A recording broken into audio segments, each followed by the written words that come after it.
Those we lost on 1 October. This is always an emotional day for all of us, for the family members who lost their loved ones, for the thousands of survivors, for the first responders, and for our entire community. If you would, please indulge me for a moment. I would like to take a moment to introduce some of the guests here on stage. First and foremost, I'd like to introduce you to the former sheriff of the Las Vegas Metropolitan Police Department and now governor of the great state of Nevada, Joe Lombardo.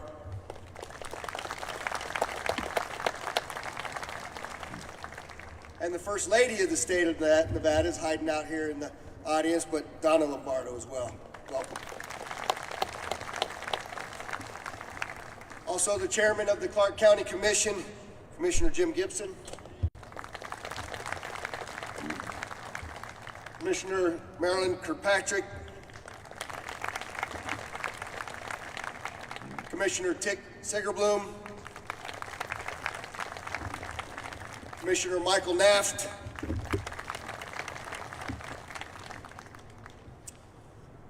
out in the audience, I don't know where they went here just a minute ago, but Secretary of State Cisco Aguilar, right down here in front. Assistant Special Agent in charge of the FBI, Ray Johnson. He's hiding over there. The U.S. Marshal for the state of Nevada, Gary Schofield. And a huge friend and partner during this event, the Clark County Fire Chief, John Steinbeck. Where are you at, John?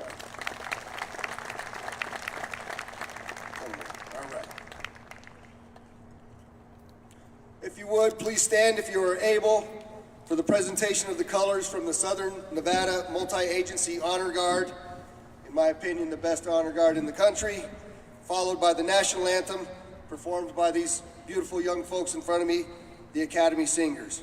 Honor Guard.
Thank you, Honor Guard. Please remain standing for the invocation from our chaplain, Dean Sanner. Dean.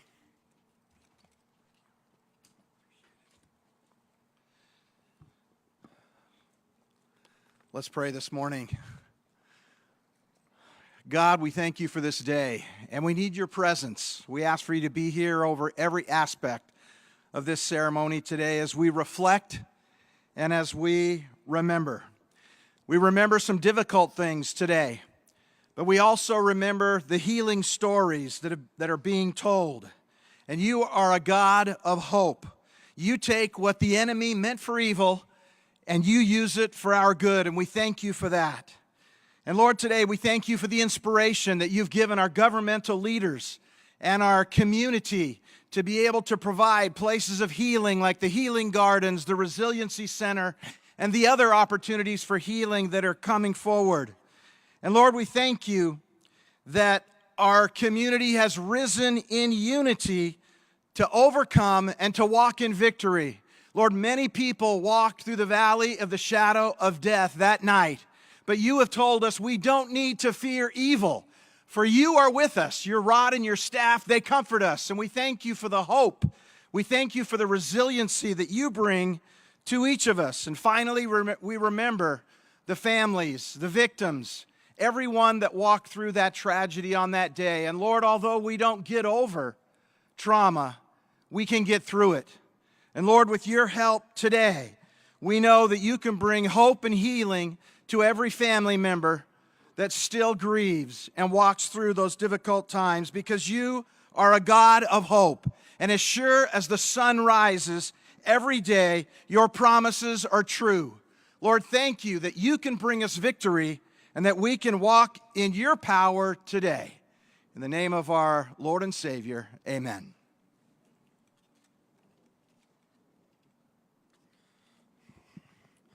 Thank you, Chaplain. It's a powerful prayer. Please take your seats.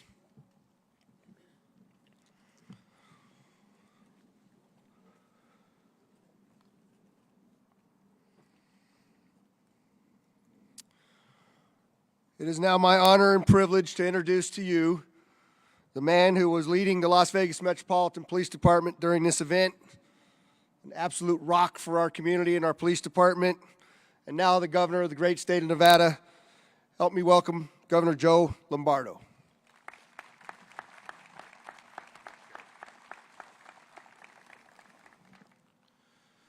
Before we proceed, I think it's a little weird to give a chaplain a round of applause, but if you saw he was in the wheelchair here, I think it's probably a good idea to give him a round of applause for that sermon.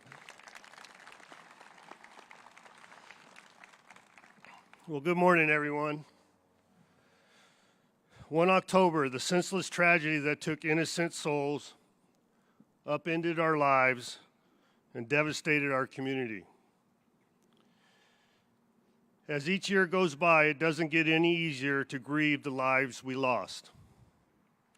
While it doesn't get any easier, we can take solace in the continuing strength and resiliency of the Vegas Strong community. In our time of greatest need, our community came together to grieve, mourn, and heal together. Now, 6 years since 1 October, I continue to be deeply touched and moved by the response of our community, LVMPD, and the strength of our friends and family. Today, in continuing our commitment to the Vegas Strong, we pause to honor the souls we lost. It is my fervent hope that today and every day forward, we will continue to carry the memory and legacy of those we lost in our hearts. May their memory always be a blessing. And thank you for being here today. Your presence and your support are irreplaceable. Thank you.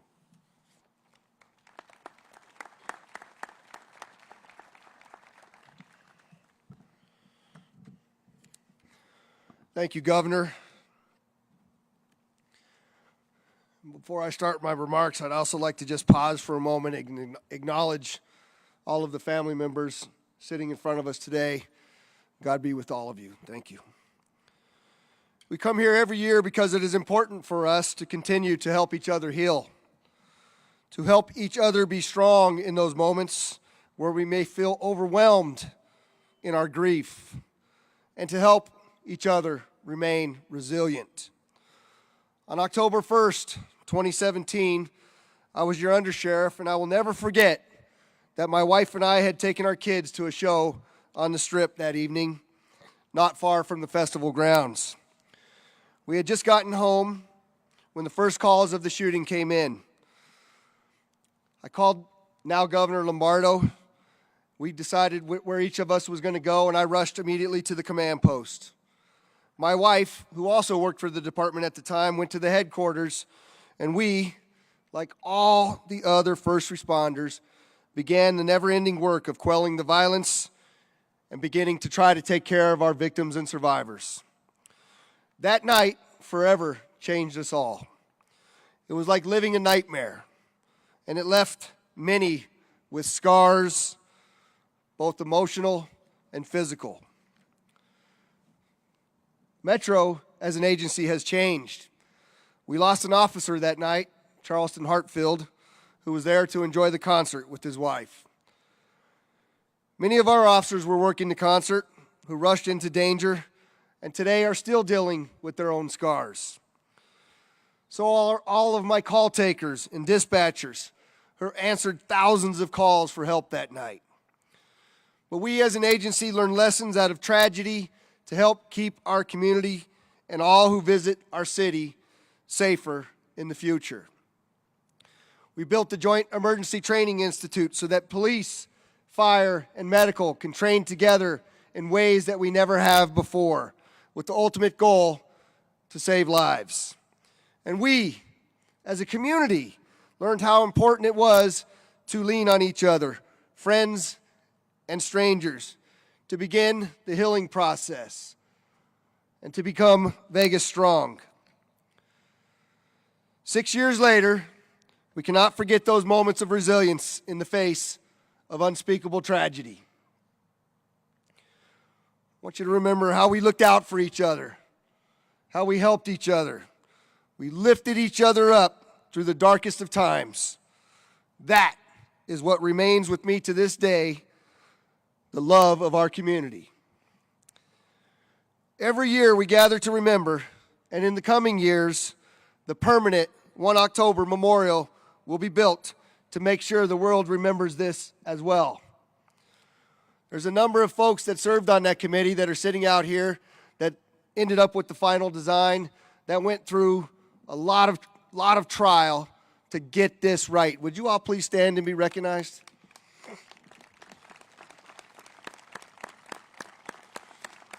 Thank you.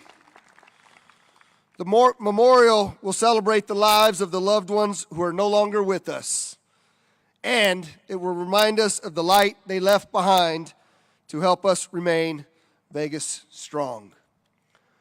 It's now my distinct honor to introduce you to the chairman of the Clark County Commission, Commissioner Jim Gibson.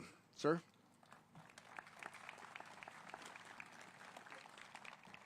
Thank you, Sheriff McMahill. 6 years ago, all of us in this valley, all of you, many of you, even in your homes, learned of a horrible and an unthinkable tragedy that afflicts us still and likely will afflict us in important ways as we go forward in life. We're here to support one another as we grieve over the losses suffered that night and over time as the reality of it all set in on us. But we're also here to celebrate the lives of those who were lost and to remember them. We came together and we come together each year and have up to this point done this annually to let those who were injured both physically and emotionally know that we support them too as they navigate that night's trauma and put their lives back together. A piece of each one of us was lost that night. We're here to thank the first responders and countless others who stepped forward and took on the shield of a first responder to provide support, strength, and safety to others. And it's tough to suffer through a loss like the one we experienced.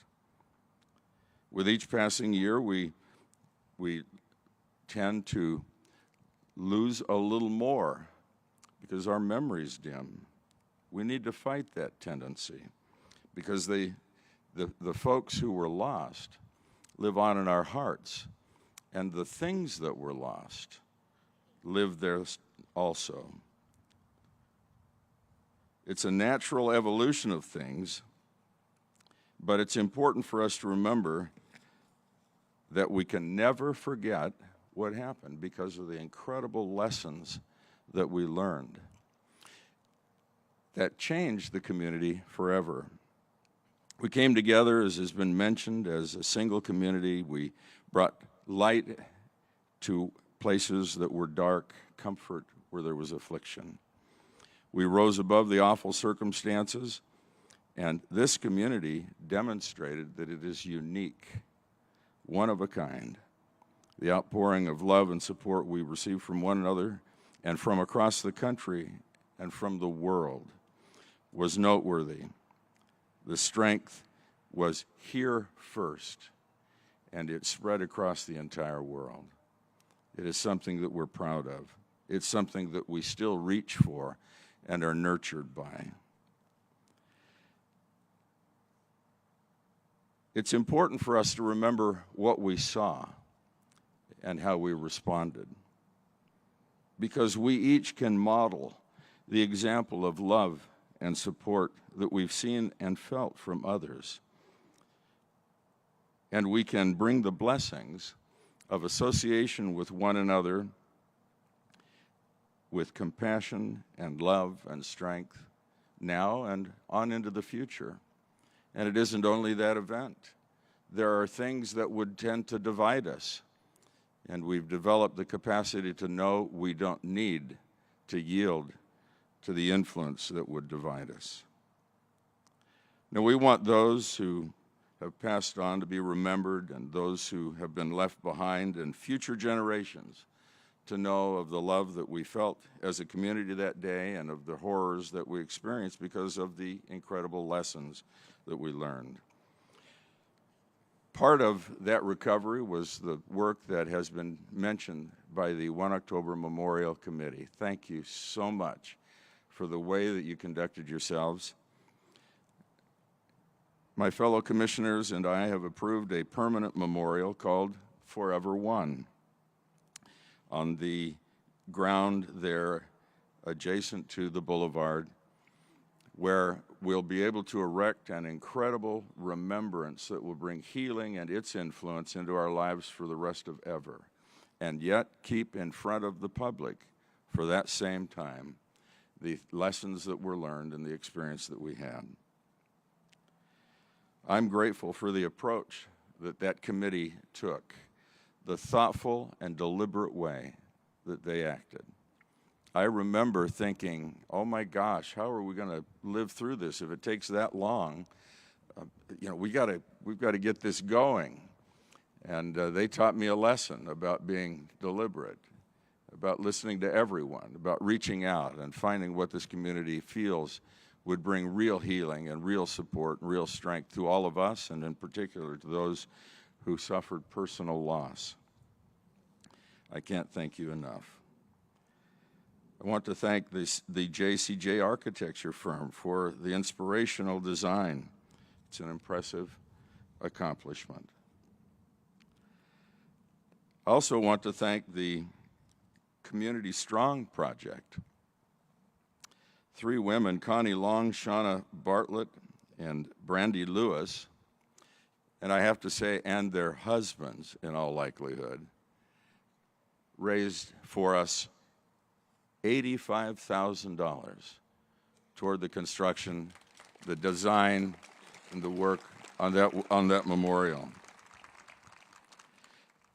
And Commissioner Kirkpatrick worked with those ladies and others to produce a festival here that actually took place here last year and helped them and us raise that money.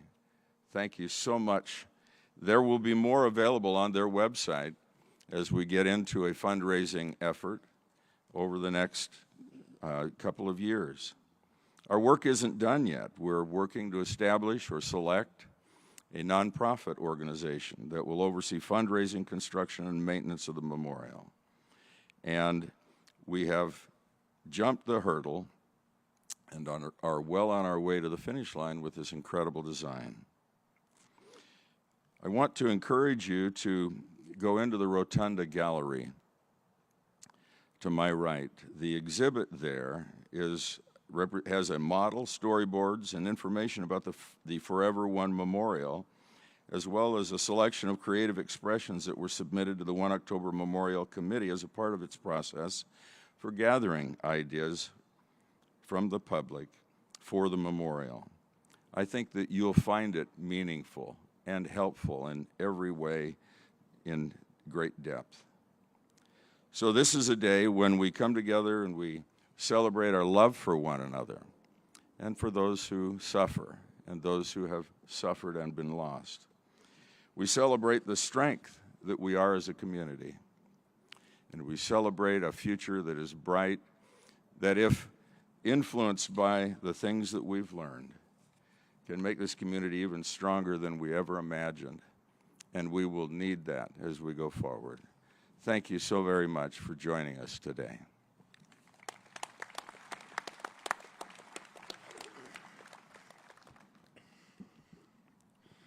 Thank you, Commissioner. This morning, we also have the opportunity to learn a little bit more about one of the victims of 1 October, Angie Gomez, and we will hear from both her mother and father, Steve and Julia Gomez. Please come on up.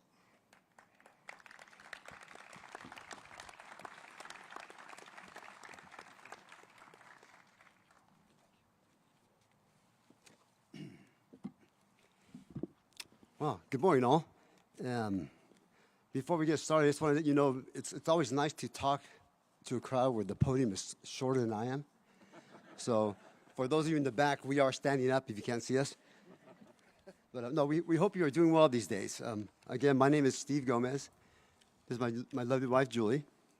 And on behalf of the Gomez family, we would like to thank the city of Las Vegas, Clark County, for continuing to hold these sunrise services each year on the 1st of October to honor and reflect on the lives of the 58 amazing souls that were taken from us that day. I would also like to thank Eric Papa for inviting us to join in the celebration today and just be here and share our story about our daughter, our baby girl, our angel. We do believe that you will all agree with us that what happened on this day changed the lives of many people, including ours.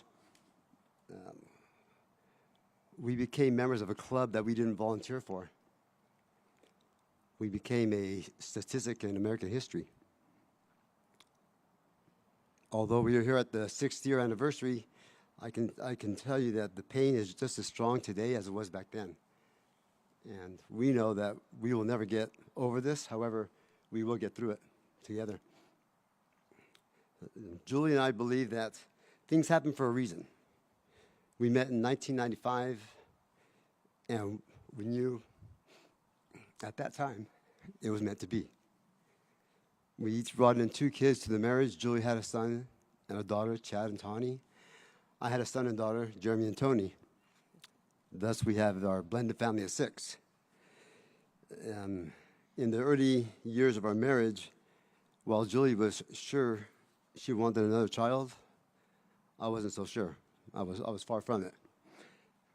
Our son asked Julie, "Mom, why do you want another kid? We have 4. Isn't that enough?" So we left it up to God to decide whether we would be blessed with another child. And so it was. On December 26, 1996, we were blessed with the birth of our angel, Angela Christine.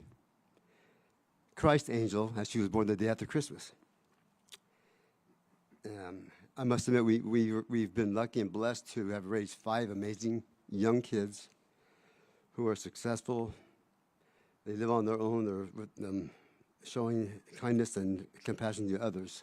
Since day one, when we got together, our kids never thought of themselves as half brothers, half sisters, step brothers, step sisters. They considered themselves as brothers and sisters, as mom and dad did. That day, on December 26th, 1996, was one of the best days of our lives.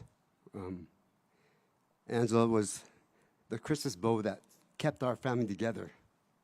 However, that bow is now missing, but we are still together.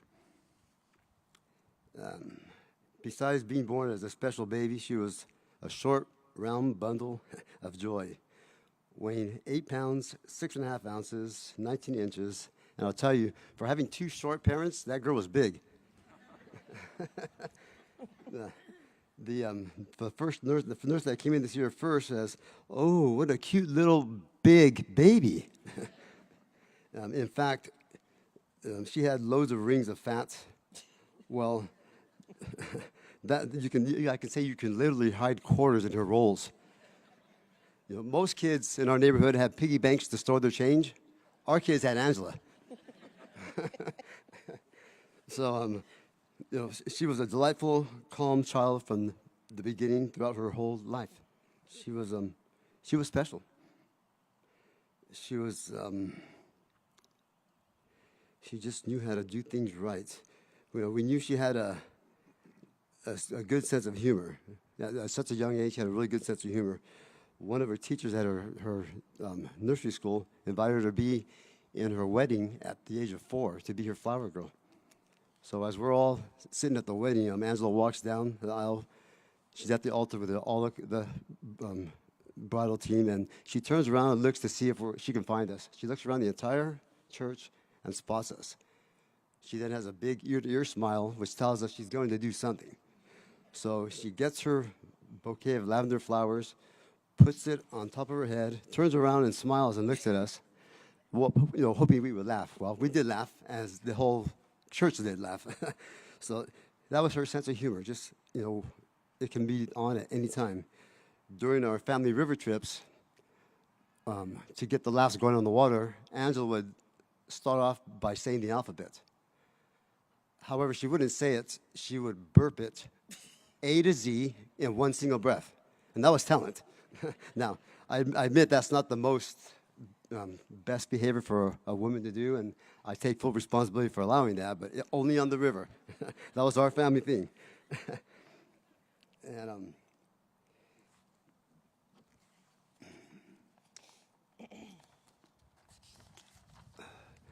while in preschool, the director of her school and the teacher were very surprised on how Angela put together jigsaw puzzles. Most of us start around the edges, we start and go in. Angela would start in the center of the puzzle and work her way out to the edges, and that's how she did it.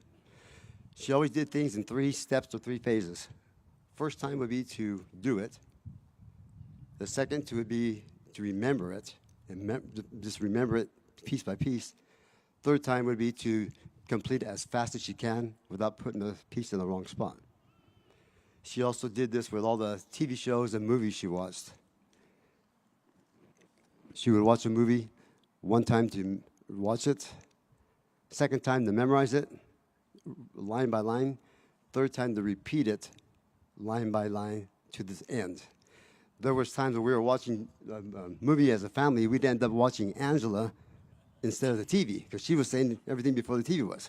So that's her memory she had, and her little sense of humor. One thing, our family, we love the sitcom Friends, and who doesn't love Friends, right? Angela, at a young age, was watching it, not knowing what it was all about, and of course, she memorized every episode of every season. You can throw a line of Friends out there, and she would tell you what episode it's from, what season, the name of the episode, what the disc it's on, and she would repeat the entire line to the next scene. That was Ange, that's what she did. And Angela, of course, she was always friendly. This young lady, she had a beautiful soul. helpful, kind, and loving to anyone whose path she crossed. She was a happy, content child, always with a smile and a hand to hold. She did always make time to show how she cared for people and animals, no matter what. She loved everyone and everything. That was in her blood. We hear so many stories from those who said she made a mark on their lives and on the world, just being a caring person and being there for someone. One lady we ran into, she was a intern at a law office here in Riverside, and she remembered meeting Angela and how she made a difference in her life. While they were in elementary school, Angela was assigned to be her reading buddy. And this young lady remembered that Angela immediately picked nicknames for them, Big Me and Mini Me. And she just remembered how Ange inspired her throughout her educational journey. You know, she remembers how special Angela made her feel. And that's what Angela would do. She would find someone in a crowd or even at school that wasn't having a good day, and she would separate from her friends to go to this individual and sit with them just to make them feel better. Each time when she was when she was a mic tech and a stage tech for Riverside Children's Theater, before each production, she would look around the cast and see who was struggling with stage fright. She'd grab these kids all together, set them aside, and tell them, you know, you're good, you're amazing, you got this, you got this. You know, go out there and have fun. And they would go out there and they would do it, and they would come off and they'd thank her just for being there for them. And also, Angela, she also studied and learned dancing at the dance studios in Riverside, whereby she did 11 performances for Riverside Children's Theater. She was a high school cheerleader, volunteered in the community, and gave back to the community she loved. And for being at such a young age, she was involved in this at the age of 14, where she just wanted to give back. And that's what she wanted, to give back. She didn't waste any time after graduating from high school. She jumped right into summer school, fall classes, spring, and that was her first year in college. She also took an additional class to obtain her certified nursing certificate. She wanted to be a registered nurse at a children's hospital where she can help children with life-threatening illnesses. That was her goal. And she got her first job at a recovery hospital the week before the concert. She was so excited. She worked there for 4 days. And unfortunately, she never got to see her first check. You know, we cashed it. We didn't keep it, we cashed it, we gave it away. But that was she just loved it. She was happy to have this job, and her first real job. And so she had plans to marry her high school sweetheart. As a matter of fact, the day of the concert, he proposed to her. So that they had their plans to get married. Their house, they knew where they were going to live. They were planning for kids, and she had her life in order at the age of 20. And I'll be honest, when I was 20 years old, I was not in order. But at such a young age, she had it in order. And as we look back at pictures as Xander was growing up, Julie and I noticed that she always had there was always a white beam, either to the right of her, on her head, behind her, on her shoulder, or somewhere close to her was a white beam of light, only on her. We lost a true angel on earth that day, October, because she was just too young. She was too young. And I believe God spared her from all the evil, from seeing all the evil that is working triple time to take over us now. He spared her. That's why she's with him. God's plan. We learned firsthand on that day that there is true evil in this world. Rather than live in fear and anger which we could have done. We chose love. That's why in her honor, we, the Gomez family, our friends, the community of Riverside, we created a foundation in her honor to continue and carry on her legacy and keep her memory alive. It's called the Angela Christine Gomez Memorial Foundation, also known as Angela's Wishes. We've always been strong believers that if you give back to the community will give back to you when needed. And our community proved that to be true. They gave back to us with a lot more. No, I didn't. And that's one thing, you know, we give back, and that gets us through our days. And our mission in her honor is to promote love and kindness. We do random acts of kindness just to make someone's day better, make someone feel good. And we donate to the causes that she so much cherished. We hold a toy drive each year where we collect toys throughout the community. We donate them to the Children's Hospitals of LA and Orange County. We also donate them to a homeless shelter called the Path of Life Ministries in Riverside, whereby they bring in homeless parents and they get to pick a gift for their kids. They let them wrap it so their kids can have a present to unwrap on Christmas Day. And I'll tell you, to see the eyes on these kids when they open up a present, just one present, that's all they want.